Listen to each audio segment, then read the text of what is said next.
Não foi uma pesquisa só que apontou que a maior parte dos brasileiros está insatisfeita com o Lula. Foram 3 pesquisas: Genial Quest, Atlas Intel e IPEC, o antigo Ibope. E está difícil até para a assessoria de imprensa do governo na velha mídia encontrar um jeito de elogiar o petista. Ontem o Estado de São Paulo publicou um editorial com o seguinte título: Pesquisas refletem mediocridade de Lula. Cresce sensação de que governo entrega pouco enquanto Lula aprofunda divisões. O texto é muito claro quando diz que, ao mesmo tempo que tem enorme dificuldade de conquistar os eleitores que o rejeitaram em 2022, Lula começa a enfrentar problemas também para satisfazer os eleitores que, em geral, o apoiam. O Estadão finalmente assume que a natureza do petista é essencialmente autoritária. Critica o pedido feito por Lula para gastar mais em nome do povo, fórmula clássica dos demagogos, especialmente aqueles que sentem a popularidade escorrer por entre os dedos. E resume em uma palavra o terceiro mandato dele: medíocre. Também no Estadão de ontem, a Eliane Cantanhede escreveu que Lula parece ou finge não ver, mas as coisas estão desandando.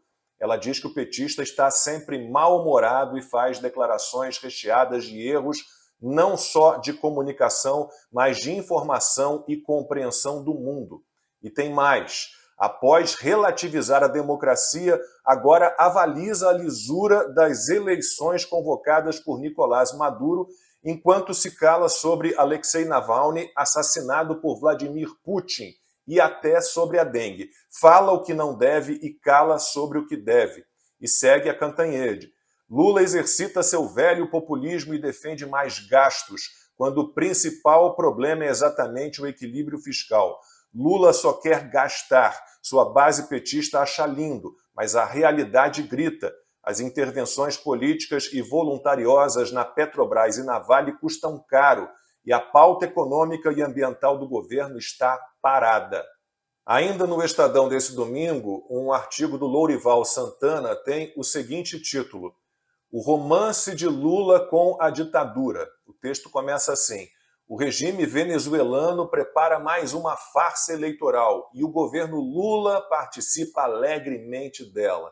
E continua: Lula tem longa história de interferência nos assuntos venezuelanos, ao lado do autoritarismo e da corrupção do regime chavista. Mas, durante a campanha eleitoral de 2022, era proibido falar disso. Em outro editorial, o Estadão fala da austeridade fiscal de mentirinha do Lula. Enquanto a discussão das contas públicas não deixarem o terreno da contabilidade da carochinha e seus efeitos fantasiosos e passarem a se concentrar nos resultados práticos de uma política fiscal responsável, não haverá uma forma segura de financiar políticas públicas sem afundar o país em dívidas impagáveis. No O Globo, o Hélio Gaspari reconheceu os problemas, mas deu uma aliviada para o Lula, apesar do título da coluna dele: O lulopetismo tem um problema, Lula 3.0. A Folha de São Paulo fez editorial ontem apontando que, com o petista, a Petrobras está de novo em risco. O título é Petrobras mais incerta. Mudança na política de dividendos é mais um sinal de ingerência do Planalto na gestão da empresa. E o texto termina com a seguinte frase: acumulam-se pressões políticas capazes de degradar a gestão da gigante estatal. O Estadão de hoje tem mais um artigo sobre o amor do Lula pelas ditaduras. O título é A Deriva Autoritária.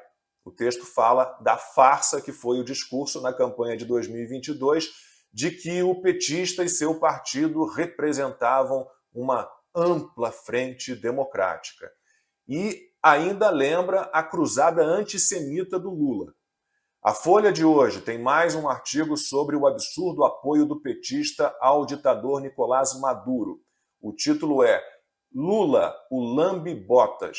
E o texto termina assim: Lula posa de arauto global da democracia e dos direitos humanos, mas há tempos é lambe-botas de ditaduras.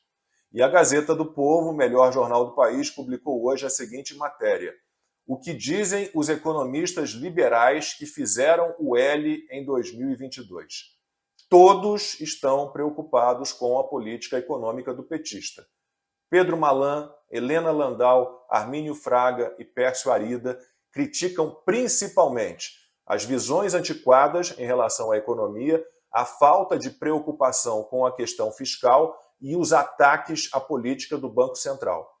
A Helena Landau foi bem direta, disse que Lula está plantando de novo desastre. E ela ainda alertou para o perigo da insegurança jurídica. O Armínio Fraga disse que o caminho da bagunça fiscal é trágico. Então, a gente está assim. O que se apresenta como futuro para o país é quase não ter futuro. É isso, é uma tragédia.